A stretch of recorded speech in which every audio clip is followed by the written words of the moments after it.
Today on Your Money, it's time to rise and shine. I'm talking about coffee. I've got tips on brewing the perfect cup at home, the science behind your morning wake-up, and a story about Java bringing people together who otherwise might not see eye to eye. It's all coming up next.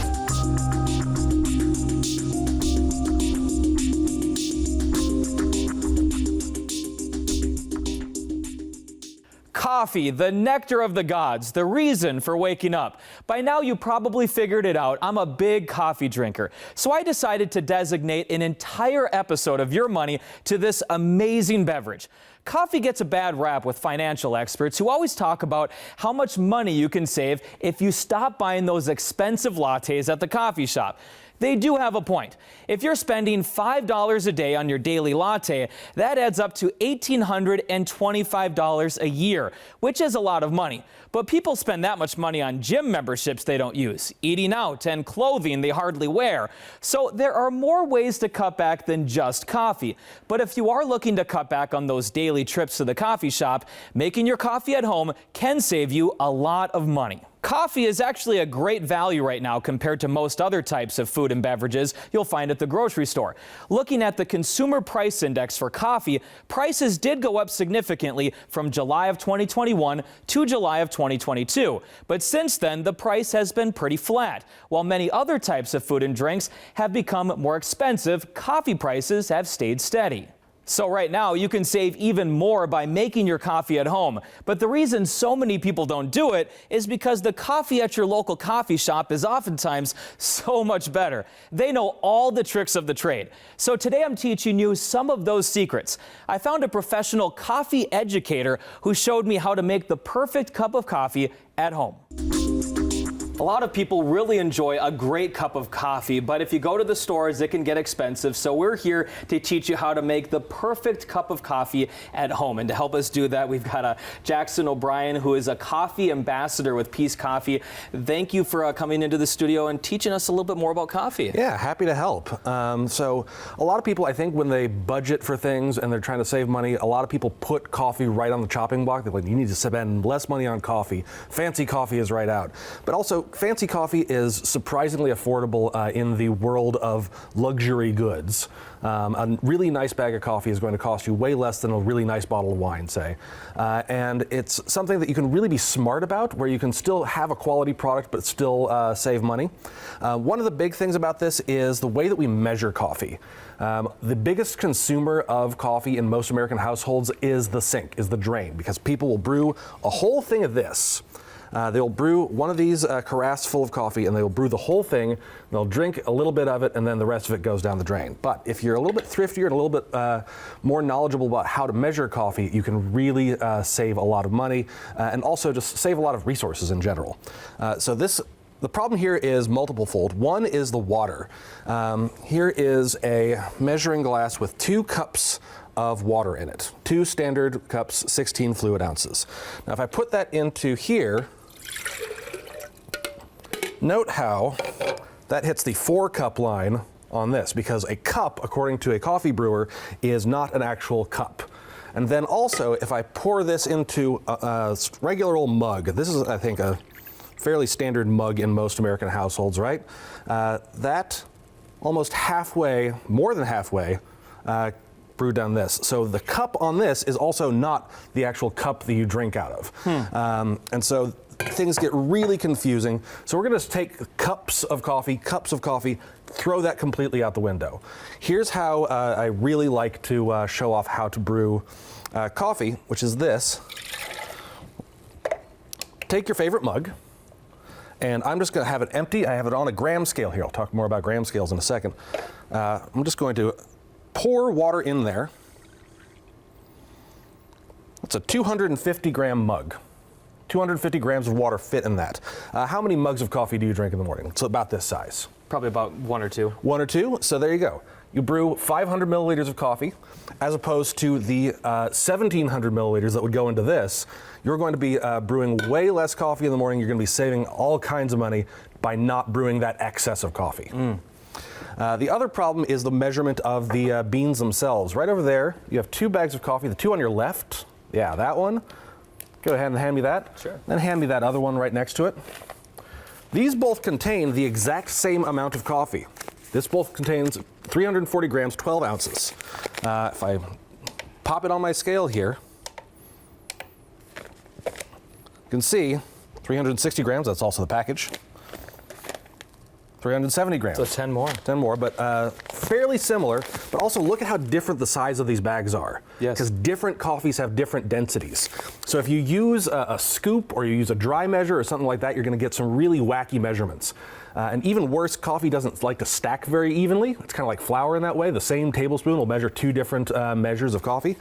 So measuring your coffee by weight is a really, really smart thing to do, and will ensure a much more consistent cup. This, I think, is the biggest bang for your buck that you can do to improve your coffee game in the world out there. And that's kind of like baking, where exactly. bakers will weigh a lot of their ingredients versus measuring. Correct. It's just an amazing thing to have around the kitchen.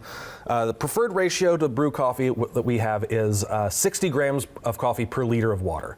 And 1 liter of water is also 1 kilogram of water because the metric system is amazing. Another thing that I think is really key in brewing excellent coffee is the actual brewer itself. A lot of coffee brewers, like the one that this carafe came off of, sadly do not get the water to the optimal temperature, and they do not have the optimal extraction time. They don't evenly wet the coffee as you're brewing it. And those things are really difficult for a machine to do, and they're really, really easy for a human being to do. And so that's why if you're looking to get the best coffee brewer for your dollar, a manual brewer, something that actually you as a human being are brewing coffee with, like this French press or like this pour-over brewer, are really key. They are going to be able to do the things that a lot of auto drippers are not going to be able to do, and they're going to cost way, way, way less than a lot of the fancier auto drippers. And it's also like a pleasant experience to brew some coffee. You want to brew some coffee real fast? Yeah, we'll do a quick Great. batch right here. That'd be great. So what method are we going to be trying out here? We're going to be brewing up a pour-over with our Hario V60 here. We're going to be using a 1/4 liter of water. That's 250 grams of water. And we're going to be using 15 grams of coffee for that.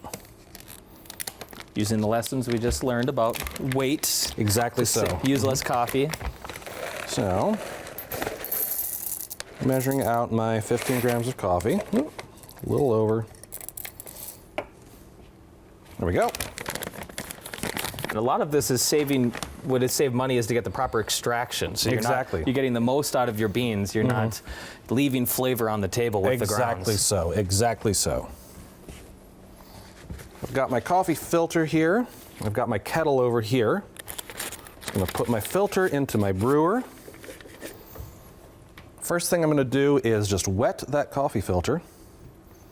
This does a number of things. One is, you can see how the filter kind of adheres to the sides. You can see those ridges of the brewer around the sides of here. So now that filter is really stuck to the sides. It's not going to fold over on itself. That way all the water is going to flow through the bed of coffee rather than around it. Creating a better tight seal. And also, it's going to warm the whole system up. So now this is warm, this is warm. That hot water isn't going to lose temperature as I add the water to it. It's going to stay a consistent temperature as I brew. So I'm going to grind.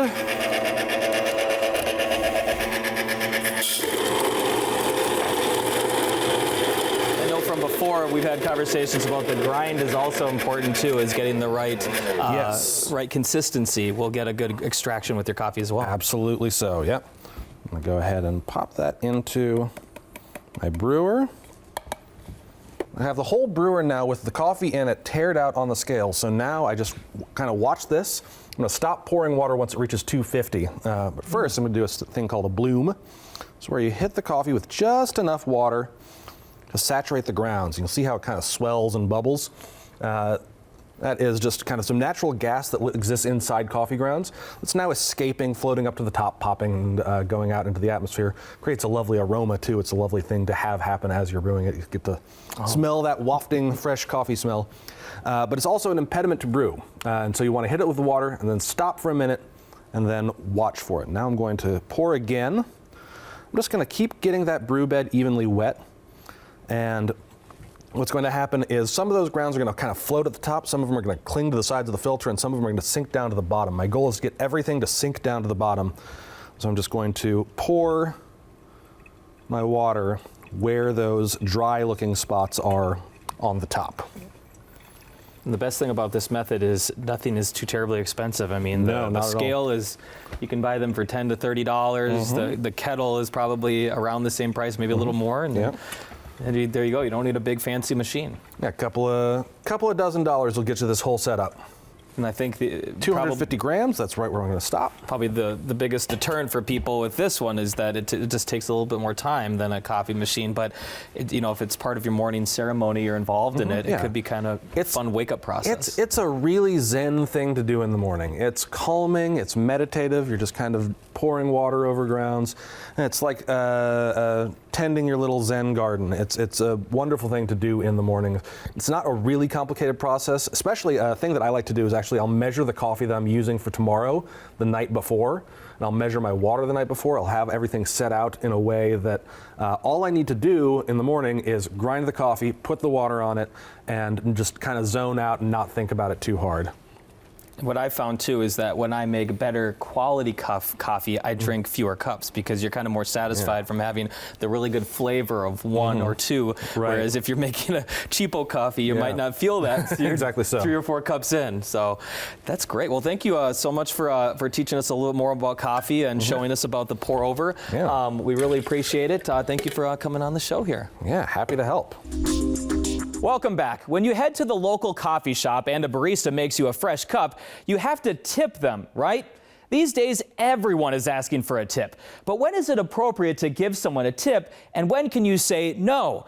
Our colleagues in St. Louis talked to an etiquette expert to find out.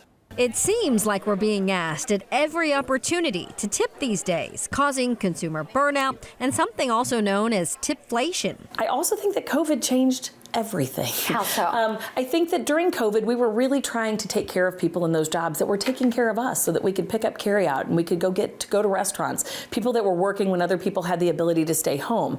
And so I think we really elevated our tipping amounts, and what we have found is people are like, how do I dial that back? The economy's different, right? Jobs are different, pay is different, right? Everything has gotten more expensive. So how do we do that without being disrespectful or not taking care of the people who serve us? Melanie Broyles is the area's long-standing etiquette expert, the founder of Etiquette St. Louis, and she knows how much to tip. I would say that I am generally a 20% tipper. I think 15% is still okay. More importantly, she knows when to tip. But what about like if you're just gonna go pick up a coffee? Do you tip? So this is the question of the year, really. This has been such a conversation this year.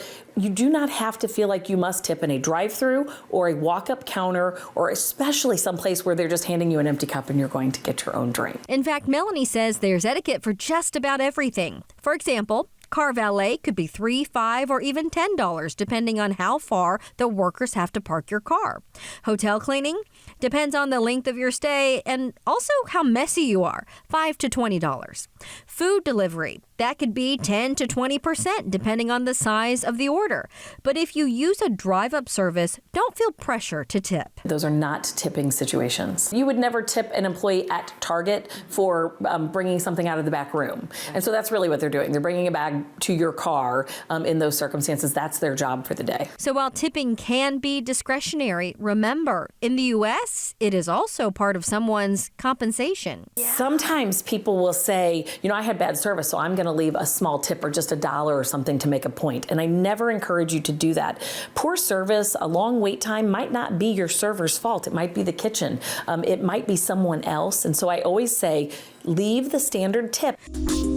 So don't feel like you have to tip every time you go to the coffee shop. It all depends on what you can afford and the type of service you are buying.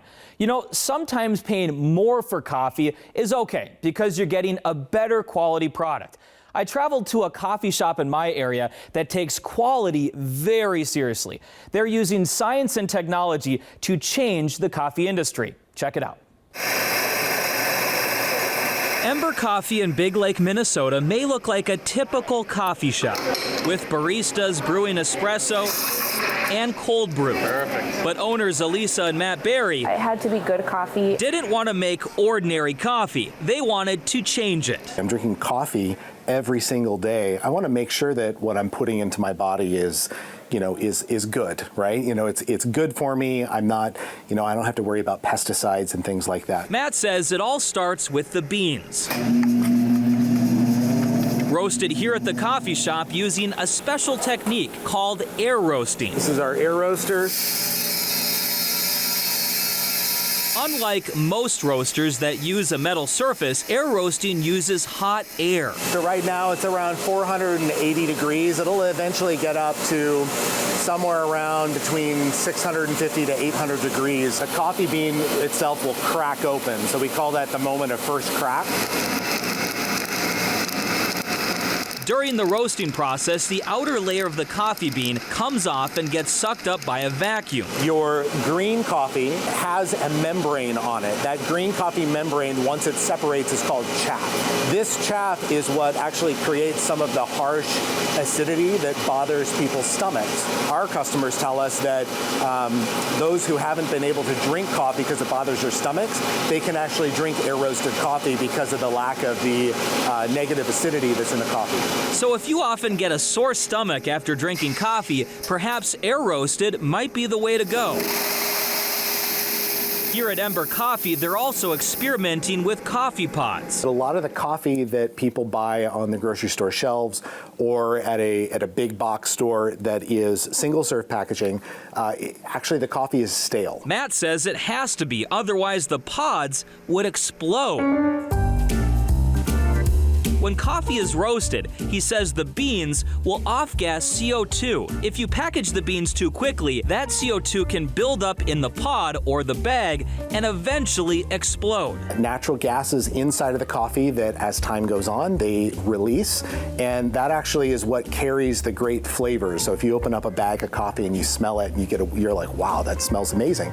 That's the result of off-gassing. The problem though is when you put fresh coffee into a pod and you slap a foil seal on it, not too much time is going to go by and that foil seal is going to pop. That's why a lot of the coffee you'll find on the shelf is older than you might think. When you look for a best by date, best if used by date, you don't know exactly when that was actually roasted. You hope that it was roasted in the last year, but it could be much older. To bring more fresh coffee to the consumer, several companies are now developing and experimenting with coffee pods that can breathe and release their gases, so the packaging doesn't explode. We buy these special pods that have a one-way valve on the pod itself. That allows us to put freshly roasted coffee, just like you saw. We can put that in here, we can seal it up, we can sell it to our customers, and they can have coffee that may be, as little as 3 days old from having been roasted. Matt says a handful of coffee roasters are now using these newer coffee pods. So if you like the convenience of single use, but you also want your coffee to be fresh, he says check and see if any roasters in your area are using them. And when it comes to fresh and flavorful coffee, he says you can't go wrong with buying local. You're going to want to look for coffee that ideally is roasted like in your state, or even better, like in your county. You're going to have a higher likelihood of that coffee being really fresh.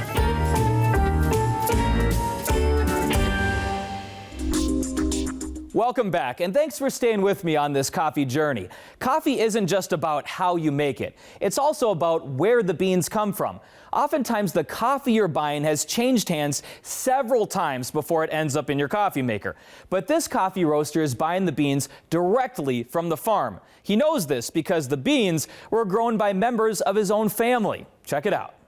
At the Roseville Farmers Market, Hi there. Leo Carbajalino How are you today? is returning to his roots. Would you like to sample Colombian coffee today? Coffee is in Leo's blood. He's a third-generation coffee farmer from Colombia. My grandpa lived until he was 100, so I give credit to the coffee that he drank. After moving to Minnesota in 2018, Leo wanted to share a taste of home. Norte Cafe launched in December 2020. Norte Cafe started mainly to offer more traceability, meaning show people how the coffee gets grown, how it gets produced, the people behind our coffee, and what we do and who we are.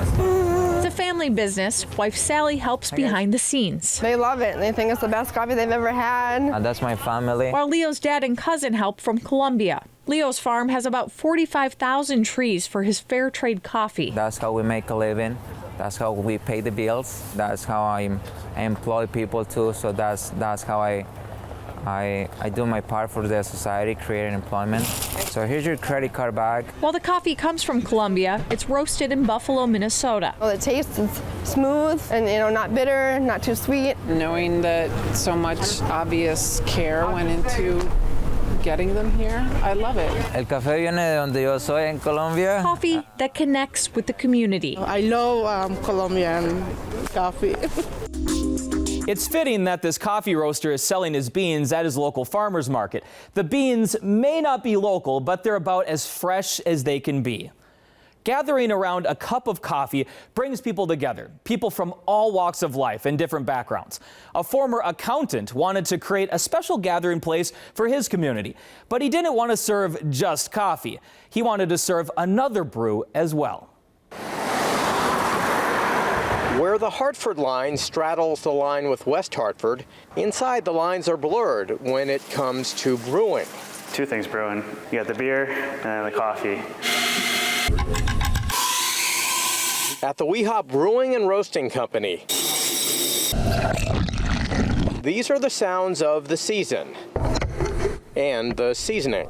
Lagers and lattes don't often mix, but here they peacefully coexist. Less CPA and more IPA, accountant and owner Cody McCormick opened in October. My thought was, why not be open all day, right, versus Thursday to Sunday, limited hours? Why not create this communal gathering place where people can come really any time of day, whether that's in the morning for a cup of coffee or at night for a beer. On most days, head brewer Andy Schwartz lives in a fog of his own creation. And that's what he built here, as a place really for the community to get together, have a craft roasted coffee, have an authentic, fresh craft beer, be with your friends and neighbors, support cool causes, and it's really this neat community get together. With beer offerings like Fantabulous, the goal was to make the food menu just as fun. Food should be fun to me. It's a circus. Whatever is normal, why not make it a little abnormal and people have fun with it, you know? So that's what we're trying to do here. And no matter which brew, their objective is to keep the glass at least half full. It's just being on the small side of brewing something new every week, something different. Just have fun. Sky's the limit, man. What a great idea, right? Serve people coffee during the day and beer at night. I hope it works out for them. So don't feel bad about drinking good coffee. If it brings you happiness, then why not enjoy it, right? But if you are looking to save a little money, hopefully you learned a thing or two today. I know I did. Until next time, I'm Gordon Severson, helping you save, spend, and invest your money wisely. I'll see you next time.